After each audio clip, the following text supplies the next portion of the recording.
హైదరాబాద్ నగరంలో కూడా మూసీ నది రివర్ ఫ్రంట్ మనం డెవలప్ చేసుకుంటున్నాం.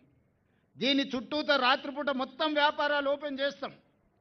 పొద్దుటిపూట పని చేసుకోవడమే కాదు, రాత్రిపూట పనిచేయడానికి కూడా మూసీ నది ఒడ్డున రెండు వైపులా రాత్రి మొత్తం వ్యాపారాలు జరిగేటట్టు హోటళ్ళు, వ్యాపారాలు, కూరగాయలు, పంటలు, ట్యాక్సీ అన్ని చేసి మొత్తం లైట్లు పెట్టి బ్రహ్మాండంగా పెట్టి నిరుద్యోగ యువకులకు ఉద్యోగ ఉపాధి అవకాశాలు కల్పించి శాంతి భద్రతలను పటిష్టంగా అమలు చేసి పొద్దుపూట కష్టం చేసుకున్న వాళ్ళు సాయంత్రం పోతే కూరగాయలు కొనుక్కోవాలనుకున్నా, బట్టలు కొనుక్కోవాలనుకున్నా, పిల్లల్ని తీసుకెళ్ళి ఇంత హోటల్లో మనం ఇంత మంచి భోజనం పెట్టించి మొత్తం అట్లా నగరాన్ని చూపించి రావాలనుకున్నా ఈరోజు మొత్తం ఇదంతా అభివృద్ధి చేయాలనుకుంటున్నాం. దీన్ని నైట్ ఎకానమీ అంటారు.